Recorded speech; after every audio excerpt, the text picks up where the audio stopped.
और अब कानपुर से आती खबर आपको बता दें, कानपुर का जो चर्चित लैम्बोर्गिनी केस है वहां पर आरोपी को राहत मिली है। कानपुर लैम्बोर्गिनी केस में आरोपी को 20,000 रुपए के मुचलके पर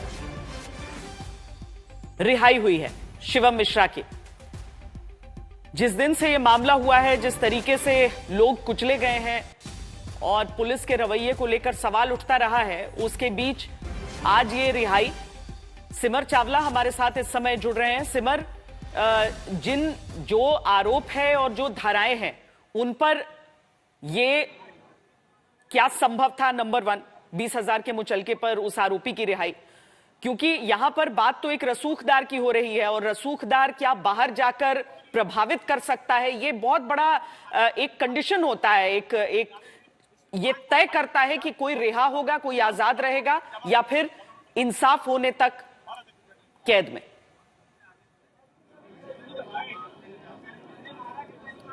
ये आपको बता दूं कि जब से इस एप्लीकेशन इस पूरे मामले में लगाई गई थी, ये सवाल लगातार उठ रहे थे कि क्या इसमें पुलिस गिरफ्तारी कर सकती है। लेकिन इसका फैक्ट ये है कि सेक्शन इतने वीक जोड़े गए थे एफआईआर में, जिनकी जो सजा है वो 7 साल से कम की थी, जिसका मतलब लीगली चली जाए तो पुलिस इसमें अरेस्टिंग जो है वो नहीं कर सकती। लेकिन पुलिस ने ये तर्क दिया कि जो 35A का नोटिस है, इसने वायलेशन किया, जिसके बाद जो है यहाँ पर कोर्ट ने उसका संज्ञान लिया। लेकिन पुलिस को फटकार भी लगाई कि आपकी इन्वेस्टिगेशन में कई ऐसे लूप होल्स थे जिसकी वजह से जो है अरेस्टिंग इसमें नहीं बनती थी। इसके बाद जो है संज्ञान लेते हुए फिलहाल कोर्ट ने ये फैसला सुनाया है कि जमानत दी जाएगी। 14 दिन की जुडिशियल रिमांड जो है वो पुलिस द्वारा मानी गई थी, जिसे कोर्ट ने सिरे से खारिज कर दिया है और 20,000 के पर्सनल बॉन्ड पे रिलीज कर दिया है। मैं आपको बताऊं, इस वक्त जो वकील हैं बचाव पक्ष के, वो भी हमारे साथ बात करने के लिए मौजूद हैं। क्या आप लोगों ने पक्ष रखा, क्या कोर्ट ने फैसला सुनाया? हम लोगों ने अपना पक्ष रखा कि जो रिमांड है उसे निरस्त किया जाए। माननीय न्यायालय ने दोनों पक्षों को सुना। दोनों पक्षों को सुनने के बाद में एक अंडरटेकिंग देने के लिए आदेशित किया हमें अभियुक्त शिवम मिश्रा को, और अंडरटेकिंग देने के पश्चात में 20,000 रुपये की निजी मुचलका दाखिल करने के लिए कहा। इसके बाद आप काउंसिल रहे हैं, आप टीम के पार्ट हैं जिन्होंने कल एक एफिडेविट लगाया था जिसे पुलिस ने झूठा बताया। मतलब एक प्लांटेड ड्राइवर मोहन जो है, जो आप लोगों ने बताया गाड़ी चला रहा था, उसके बारे में तो इस तरीके के तमाम जो है क्लेम्स थे, किए गए थे कोर्ट में, जिसे पुलिस ने अपनी रिपोर्ट में बताया कि झूठा एफिडेविट जो है वो लगाया गया है। कोर्ट ने उसे माना, सरेंडर एप्लीकेशन उस दूसरे ड्राइवर की खारिज कर दी। लेकिन आज जब शिवम मिश्रा को यहाँ पर गिरफ्तार करके लाया गया तो कोर्ट ने संज्ञान लिया उसका। लेकिन पुलिस को फटकार लगाई कि जिस तरीके से आप लोग को तैयारी करनी चाहिए थी, नोटिस की तामील करानी चाहिए थी, वो नहीं हुई। तो एक वीक इन्वेस्टिगेशन के चलते उसको यहाँ पर छोड़ा गया है। 20,000 का पर्सनल बॉन्ड है। बेल एप्लीकेशन क्योंकि यहाँ फाइल नहीं करी गई थी, इस धारा में सीधा जमानत का जो है वो प्रावधान है पर्सनल बॉन्ड पे, जो आज किया गया है। इसका मतलब है शिवम मिश्रा यहाँ से घर जा पाएंगे। जो भी पर्सनल बॉन्ड उनका यहाँ पर अभी भरेगा, कोर्ट से बाहर निकलते ही यहाँ से वो फ्री हैं अपने घर जाने के लिए। सही बात है, क्योंकि अदालत के सामने जो मामला रखा जाता है उसी पर वो अपना निर्णय दे सकते हैं, और इसलिए बहुत जरूरी होता है ये देखना कि पुलिस की तरफ से इन्वेस्टिगेशन किस तरीके का हुआ है और जैसा कि सिमर भी बता रहे हैं किस तरह की धाराएं लगाई गई हैं। और अगर शुरुआत में ही सिमर, चूंकि अभी जितना भी एविडेंस इकट्ठा हो जाएगा, जितनी भी बातें हो जाएंगी, वो सारी चीजें ही आगे चलकर कोर्ट में एक केस को बनाती हैं। तो चाहे वो इस स्तर पर अदालत में पहुंचे या फिर आगे जाकर और उच्च अदालत में यह मामला पहुंचे, लेकिन बेस उसका कमजोर हो चुका है। बिल्कुल श्वेता, मैं आपको बता दूं जो पहले 20,000 रुपये के पीबी पे शिवम मिश्रा की रिमांड निरस्त कर दी माननीय न्यायालय ने। हम लोगों ने अपनी आर्गूमेंट, अपना पक्ष माननीय न्यायालय के समक्ष रखा और जिसे माननीय न्यायालय ने सुना और अपना उन्होंने जो जजमेंट था वो दिया, ऑर्डर था वो दिया। जैसा कि मैंने बताया कि आगे फिर हम लोग जमानत की प्रक्रिया पर विचार करेंगे। तो उस पर भी टेक्निकल मुआयना होना है। टेक्निकल मुआयने की रिपोर्ट जब आएगी फिर इसका उसमें जो है आगे की उसमें प्रक्रिया प्रोसीडिंग।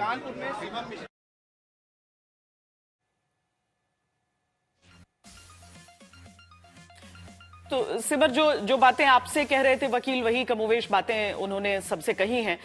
वो बातचीत हम सुना चुके हैं। जो बात आपसे जी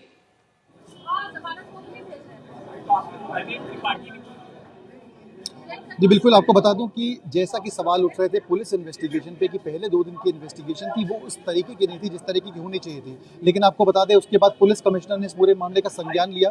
जो लोकल एसएचओ थे थाने के, उनको पुलिस लाइन में अटैच किया, कार्रवाई करी और उसके बाद ये आदेश दिए कि शिवम मिश्रा की अरेस्टिंग की जाए। लगातार छापेमारी करी गई, 5 जगह पे टीम जो है उन्होंने छापेमारी करी, दिल्ली से लेकर कानपुर तक। जिसके बाद आज पुलिस को जब सूचना मिली कि शिवम कानपुर में है तो उसे यहाँ पर गिरफ्तार करके पेश किया गया।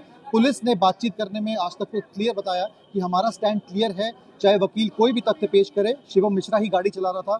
शिवम मिश्रा हर वीडियो में दिख रहा है, सीसीटीवी में भी शिवम मिश्रा ही है जो गाड़ी चलाता हुआ दिख रहा है, जिसके आधार पर हम कार्रवाई करेंगे। पुलिस कमिश्नर ने एक दिन बीत जाने के बाद इसमें कोशिश करी सख्त कार्रवाई करने की, लेकिन जो पहला दिन था जब लोकल एसएचओ ने मेडिकल नहीं कराया शिवम मिश्रा का, जो कि 24 घंटे के अंदर होना चाहिए था, जिसको लेकर बड़ी प्रभावी हुई इन्वेस्टिगेशन।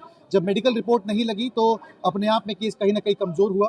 तो आप कह सकते हैं कि पहले एक दिन में जो लैप्सेस थे उसको कोशिश करी गई कानपुर पुलिस द्वारा ठीक करने की, लेकिन तब तक उन धाराओं में जिसपे ये एफआईआर रजिस्टर थी इतनी शक्ति नहीं थी, धारा इतनी स्ट्रांग नहीं थी कि एक स्ट्रांग केस जो है पुलिस प्रोजेक्ट कर पाए, जिसी के आधार पर 7 साल से कम सजा होने के आधार पर लीगली पुलिस भी कुछ नहीं कर पाई और कोर्ट को भी इस पूरे मामले में जमानत देनी पड़ी।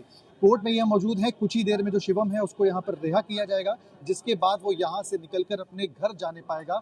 लेकिन पुलिस का सीधा कहना है कि भले अभी उसको रिहा किया जा रहा है, लेकिन हम इस पूरे मामले में चार्जशीट दायर करेंगे, कोशिश करेंगे और कोई स्ट्रॉन्ग एविडेंस हमारे पास अगर आते हैं। आपको बता दूं एक सब महत्वपूर्ण चीज जो पुलिस ने आज मेंशन करी थी कि जो परिवार द्वारा शिवम मिश्रा के गलत एफिडेविट फाइल किया था, एक डमी ड्राइवर लाया गया था। हो सकता है आने वाले समय पे देखें कि 420 का मुकदमा या फिर कोई जो धारा उसमें बनती है चीटिंग की, वो भी पुलिस अपनी जांच में शामिल कर सकती है। तो फिलहाल आज कि वो जो धारा लगाई जाए वो उस ड्राइवर पर लगाई जाए या फिर परिवार पर लगाई जाए, ये भी देखना होगा कि जिसको लेकर आया गया था या फिर परिवार पर, तो ये चीज भी देखनी होगी। और सिमर, ये भी जानना चाहती हूँ आपसे कि जो लोग उसकी चपेट में आए थे, गाड़ी की चपेट में, ये हादसा जो हुआ था, उनका अपडेट क्या है?